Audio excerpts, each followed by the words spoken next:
Hello, this is the May Be Mindful podcast, and I am your host, Hannah Mae. I'm a mother of 6, conscious birth instructor and educator, spiritual growth facilitator, and certified hypnotist. This podcast is about inspiring hope, expanding awareness and consciousness in order to revolutionize the way we live and experience our lives. You can expect thought-provoking episodes each week spanning a range of topics, drawing from both my own journey of transformation and healing and working with others. I hope you find this podcast to be informative, refreshing, illuminating, and instrumental in your own soul's evolution and growth. Let's jump right in.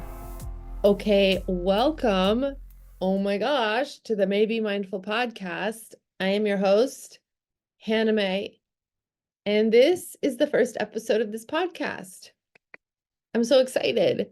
I'm so glad that you guys have found your way here.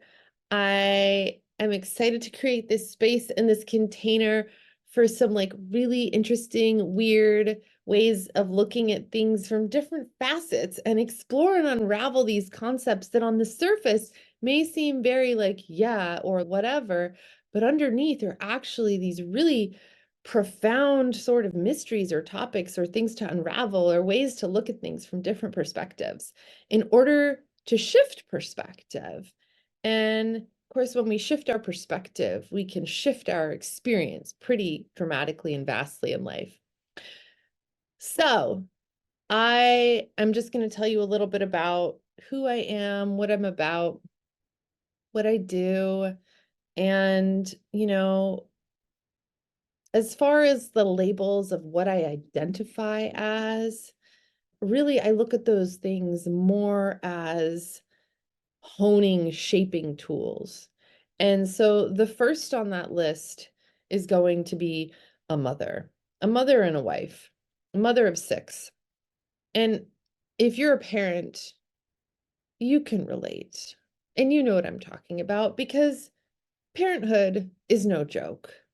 And it has definitely been probably the most powerful tool in really helping me grow and evolve and shape who I am today and pushing me really out of my comfort zone and into the deeper parts of myself in order to heal, in order to break cycles, in order to grow, evolve, and just be the kind of parent that I want to be and show up in the way that I want to for my children and myself and my husband and my family and my life. It's real. And not to mention, my children are probably some of my greatest teachers. What incredible little beings, okay? So I'm a huge conscious parenting advocate.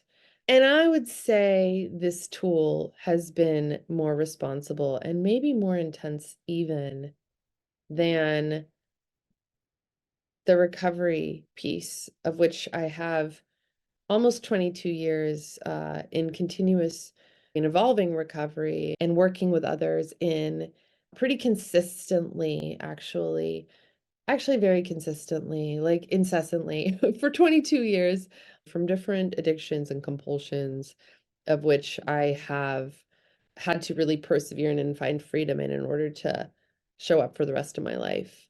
And that's an incredible thing. I'm a certified hypnotist. Super weird, right? I don't even like identifying as that because most people don't really understand what it is. And there's a whole weird stigma, Hollywoodized stigma attached to it. Super interesting, maybe to some of you. And then whoa, stay away from her to some of you. We'll talk about that later.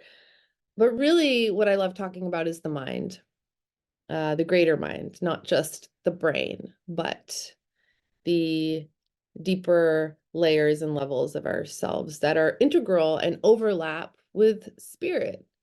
I consider myself more of a healing guide, not to be confused with a healer, because I do not believe I am a healer. I believe if anybody heals, it is as a result of something that comes through into the space that I am simply attempting to hold for somebody to access the insight and the wisdom and the answers and everything they're needing within themselves. What else am I aside from just a soul on its soul's journey? Calm birth facilitator and instructor, childbirth educator.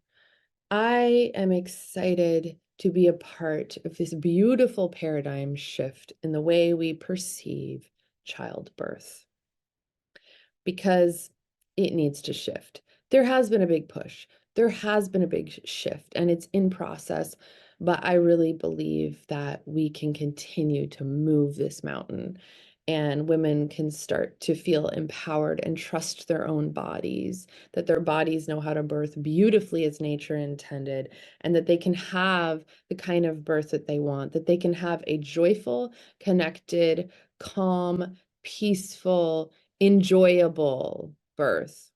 Yes, enjoyable birth. And I had 6 home births myself, 4 of the last, which were hypnobirths, or using self-hypnosis and hypnobirth techniques. And they were some of the most powerful, faith-building, life-changing, pivotal moments in my life, and continue to be, and continue to demonstrate and illustrate really deeper spiritual truths that really underlie the flow of life, right? And how could it not? I'm a hoop dancer.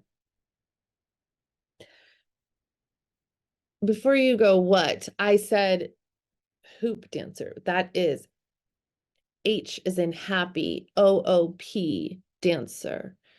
Not to be mistaken with poop, because for some reason, people sometimes think that's what I said. That's not what I said. Like, why would I say that? Like, why would anybody say that? That would be really weird. Hoop dancer. So we'll talk more about that later. Actually, I'm going to tell you about that right now. This element of play and flow is really, really important in my own journey, as I was a dancer growing up, and that's what brought me joy.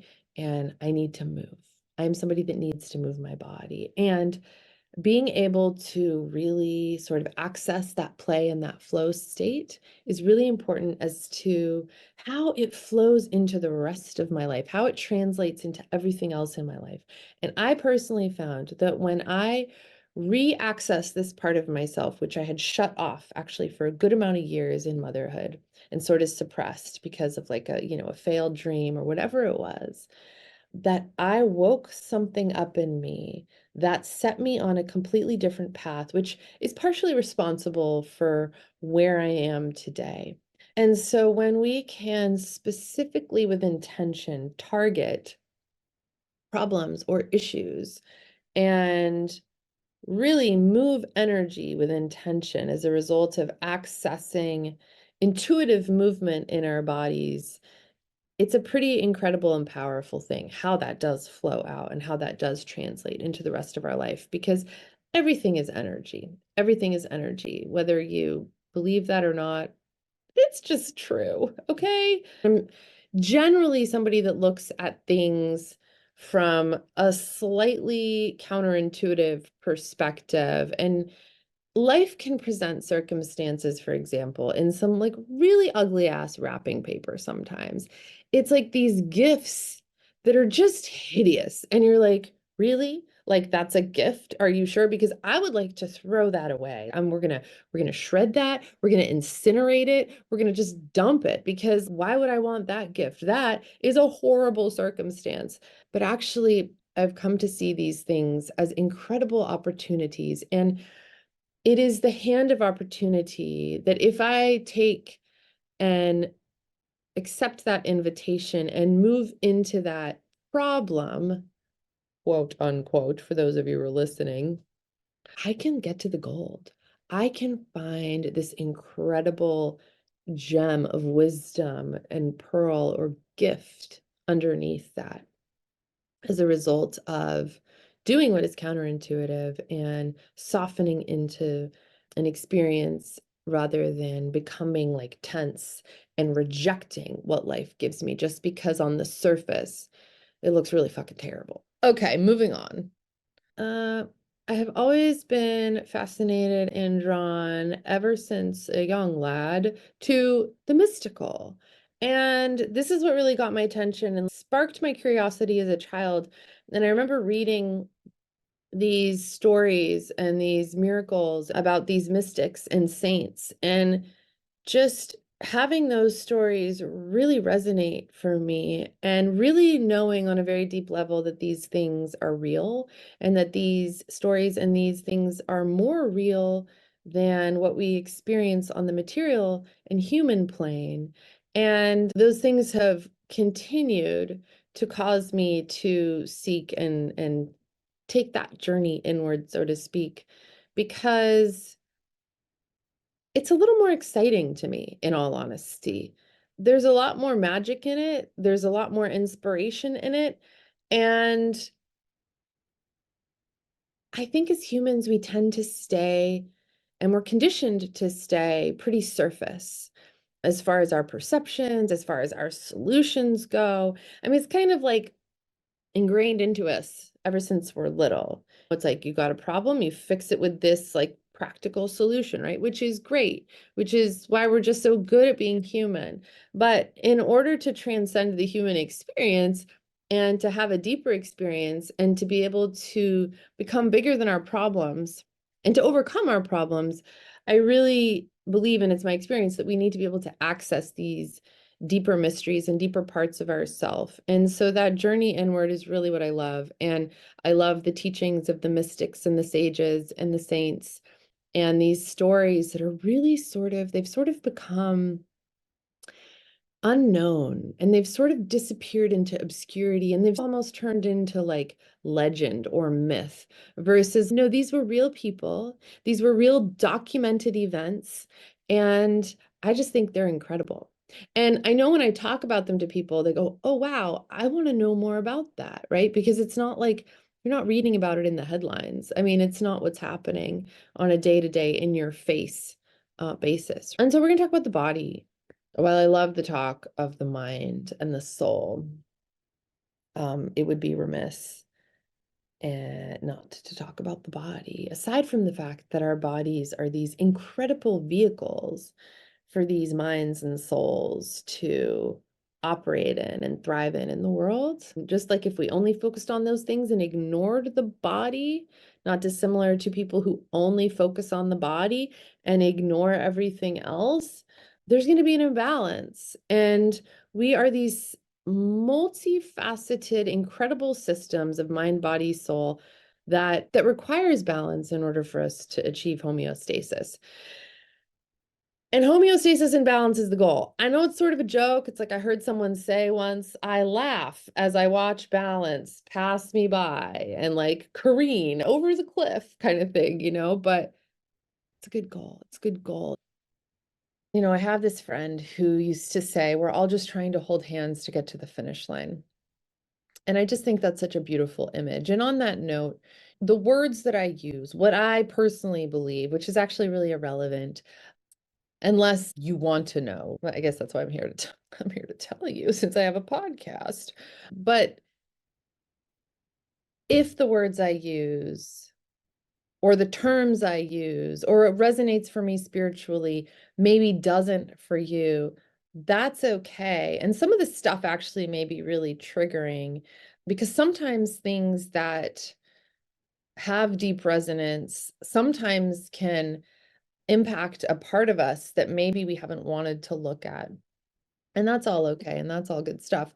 But regardless of that, I think underneath the need is the same. And I think the desire is the same. And that desire and that need for deeper connection to know ourselves. And I really just say that because we can find so many differences. We're really good at finding differences. And I think to really align with the essence of our similarities, just as a species, is really, really important. And to understand that a lot of times, kind of like when you have an argument, if I have an argument with my spouse, okay, it's interesting, right? Because we can be like on what feels like opposite sides. I'm fighting for this, and he's on this ground, and he's fighting for this. And really, at the core of it, we both want the exact same thing. And sometimes we get a little caught up in our perspective and the language of something, or the way we feel, or the way something affects us.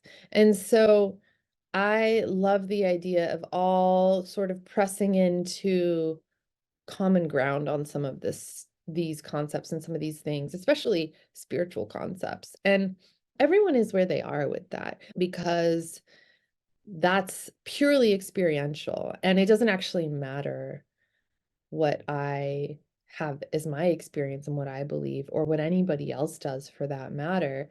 It really comes down to that person's own individual experience. And it's about meeting yourself honestly where you're at, wherever that is, because you can only really move forward from a place of truth and authenticity and honesty with that, anyways. So it's like, just wherever I am, and wherever I am is actually exactly perfect and good, as long as I'm willing to not be in avoidance and grow, in my opinion. Did I leave some things out? You guys, I got a whiteboard and I don't look at it.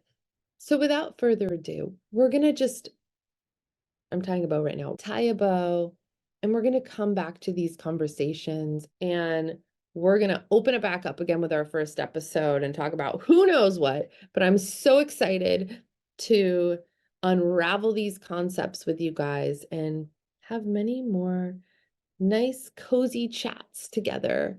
And until then, soul seekers, mwah, bye. Thank you for tuning in to the May Be Mindful podcast. If you enjoyed today's episode, don't forget to subscribe and leave us a review. Your feedback helps us grow and improve. For more information, resources, and exclusive content, visit our website at maybemindful.com or go ahead and follow us over on Instagram at maybemindful. If you enjoyed this week's episode, please give me a follow, screenshot the episode, and go ahead and tag me until next week when I bring you another thought-provoking and inspiring topic. Until then,